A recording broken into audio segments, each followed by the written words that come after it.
Olá, bem-vindos a mais uma videoaula da HGP.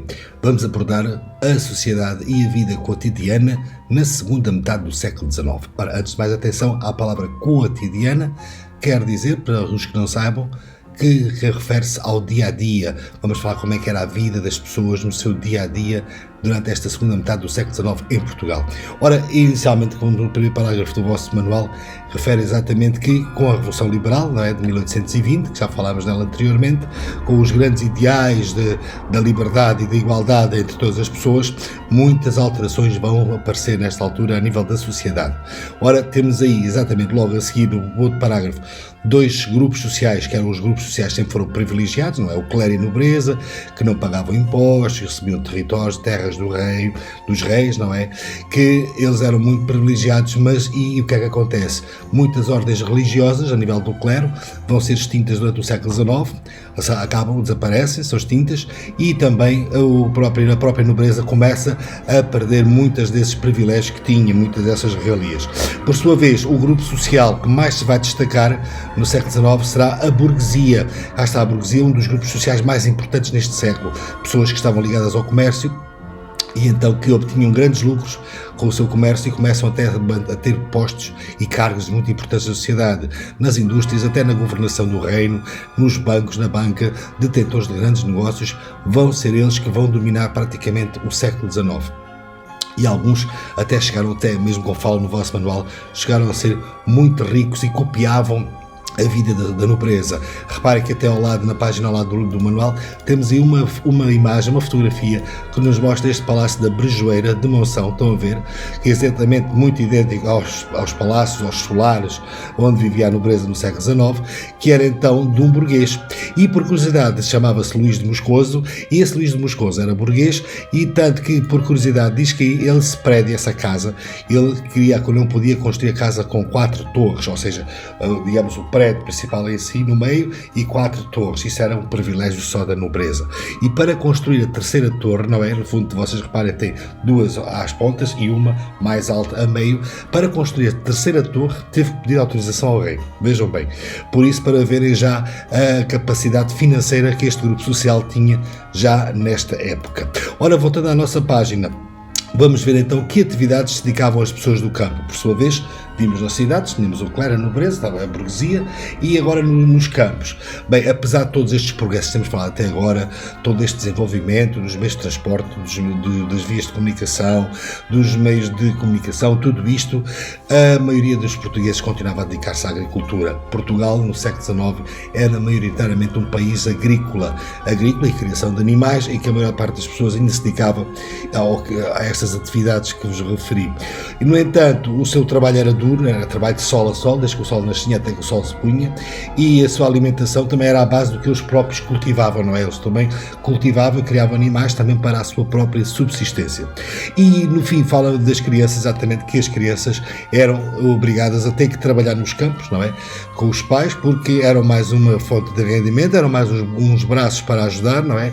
E então, como os salários eram muito baixos, o rendimento era pouco, as crianças acabavam por não ir à escola.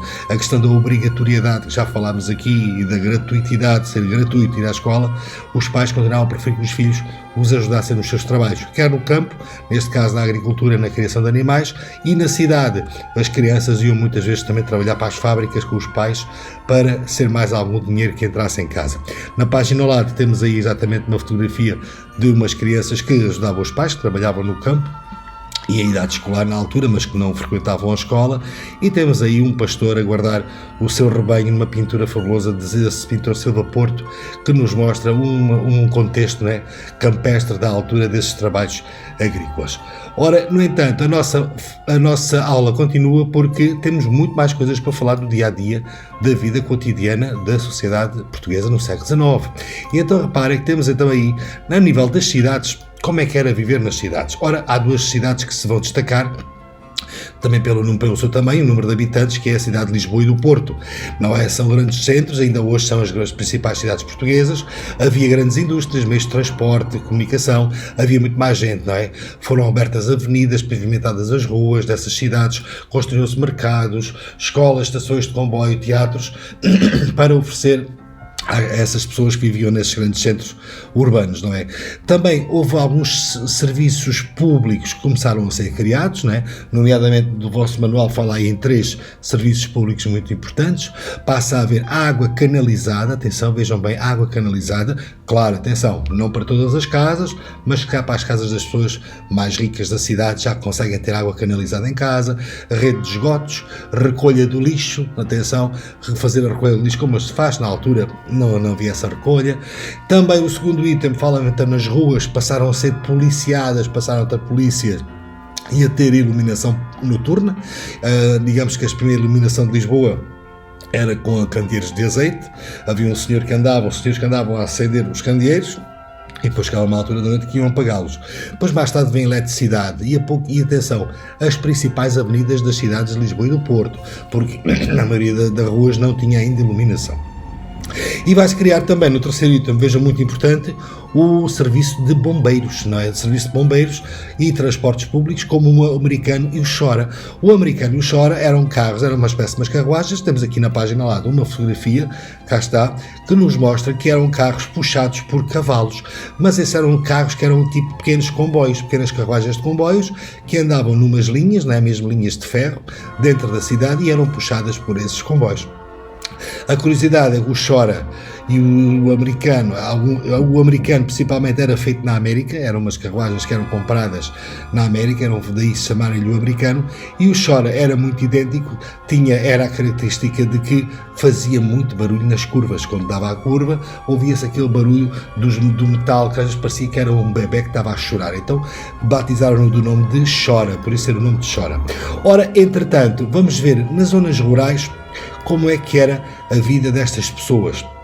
A nível das suas casas, cá está, as casas das pessoas que viviam no campo eram muito feitas à base dos materiais da zona, dos materiais que se encontravam para construir essas casas.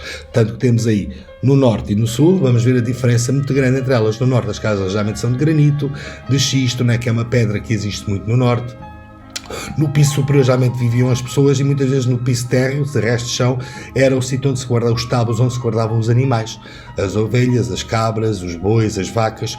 No caso do sul, neste caso falando mais do Alentejo, provavelmente também no Algarve, temos umas casas diferentes, não é? Em que o adobe e o tijolo de barro eram usados para construir essas terraças térreas, não é? Geralmente todas só de um andar, e caiadas de branco, não é? Caiadas de branco é pintadas de branco, a cal é uma espécie de um gesso branco que se mistura com água e servia para pintar, não é? Digamos, caiar essas casas, e daí sabemos que a cor branca é uma boa refletora do calor, não é?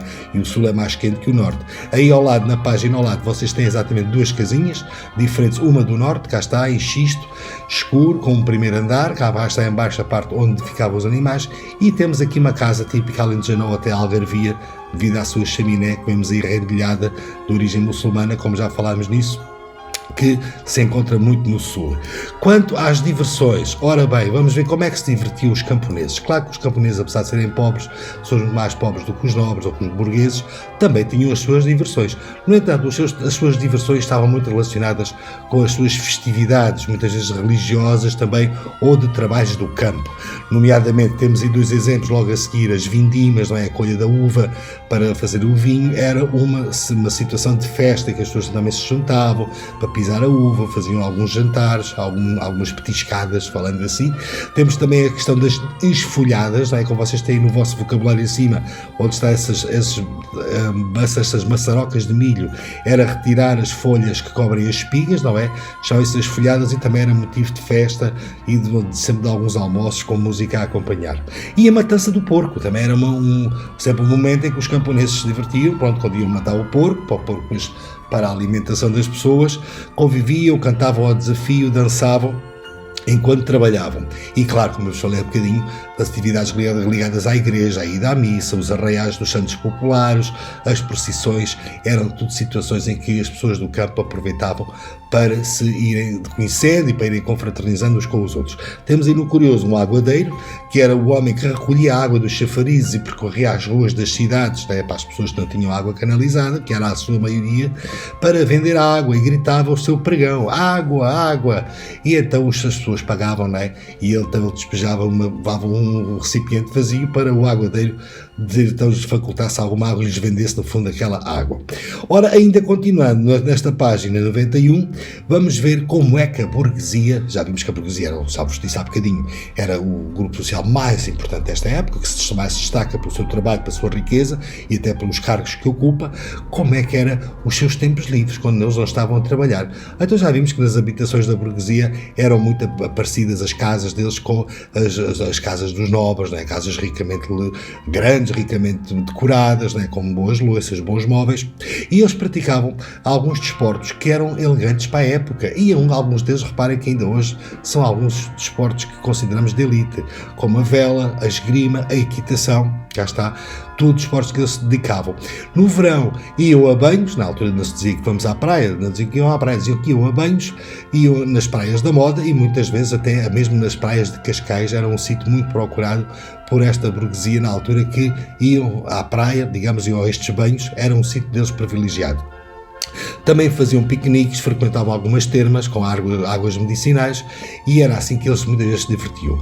Também ao fim da tarde, um dos seus passatempos favoritos era aos domingos, somente ao fim da tarde, nos domingos, darem um passeio público, né? Frequentarem o passeio público em Lisboa, não é? Que no fundo não era mais nem menos do que o centro da cidade de Lisboa, e também visitavam na cidade do Porto, era o Jardim de São Lázaro. As fontes e os jardins também, como os coretos, que eram aquelas casinhas redondas que ainda muitas vezes se encontram em alguns jardins. Os coretos eram animados pelas bandas de música que tocavam nos coretos. Atenção, estamos a falar de bandas de música, tipo bandas filarmónicas ou bandas de música, digamos, clássica, não é? Não havia as bandas de rock como nós hoje falamos. Aí ao lado, na página ao lado, se repararem, temos então aí uma imagem que nos mostra o passeio público em Lisboa, conhecido hoje muito pela Avenida da Liberdade, que ia até lá abaixo, até ao Rocio. E aí em baixo temos então também uma figura da ida a banhos, cá estão as senhoras a tomarem os seus banhos, eles refrescavam os pés, não era hábito as pessoas mergulharem dentro da água completamente, pronto, montavam essas barraquinhas e era aí que passavam os dias agradáveis, que diziam que o ar do mar fazia muito bem. Por sua vez, temos aí o operariado, já sabemos o operariado e o trabalho infantil que existia nas fábricas, não é? Lá está o miúdo a varrer a fábrica, não é? Que eles também tinham que trabalhar, e o trabalho deles e a vida deles era muito diferente. Aliás, voltando aí à página onde nós estávamos, vamos ver como é que eles viviam, o operariado. Ora bem, que eles viviam nas cidades, também pode ser operariado ou proletariado, acaba por ser muito, se é o sinónimo, pode dizer das duas formas. Então trabalhavam em média 12 horas diárias, vejam, bastante tempo, em troca de um salário muito baixo. E reparem uma coisa, se ficassem doentes, se tivessem que faltar ao seu trabalho, esses dias não eram pagos, vejam bem, não eram pagos.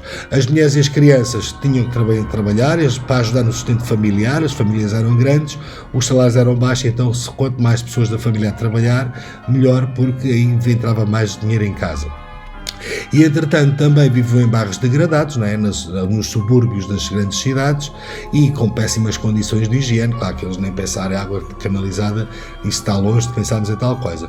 No entanto, a pouco e pouco, o proletariado ou o operariado, como quiserem, as pessoas que trabalhavam nas fábricas, começam a ganhar consciência de que se unissem cada vez mais, podiam tentar reivindicar os seus direitos, melhores condições de vida, melhores salários, mais segurança no trabalho. Já vos falei, com a questão da industrialização e desenvolvimento, surgem muitos acidentes de trabalho, né? Nos quais eles depois não podiam trabalhar e não recebiam nada, podiam-se cortar, podiam partir um braço, alguma coisa do género, ou até caso de morte, não é?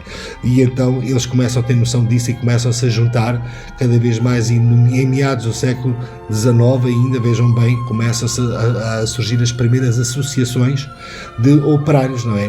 Para fazer reivindicar os seus direitos. E já em finais do século XIX vão surgir as primeiras greves, vejam bem, as primeiras greves, e através dessas greves, o que é que era uma greve? Como dizem no vosso vocabulário, é uma interrupção voluntária do trabalho por parte dos trabalhadores, ou seja, eles não vão trabalhar naquele dia, mas não ficam em casa, vão para as ruas, vão reivindicar, gritar os seus direitos, salários, melhores condições de trabalho. E as primeiras greves, vejam bem, surgem no final do século XIX. Através destas formas, eles tentariam então melhorar a sua vida e reivindicar os seus direitos. Temos uma fotografia no vosso manual que nos mostra exatamente na cidade do Porto a celebração do Dia do Trabalhador. Pronto, que é um dia então, ainda hoje é feriado, e que se comemora o Dia do Trabalhador em graças também a homenagem, precisamente também ao operariado e aliás a todas as pessoas que trabalham. Espero que tenham gostado desta aula e que tenha sido bem explícito. Caso surja alguma dúvida ainda, mantenham, voltem a ver o vídeo as vezes que vocês quiserem e também nas nossas aulas vamos matando as nossas dúvidas. Gostei muito de estar convosco. Até à próxima.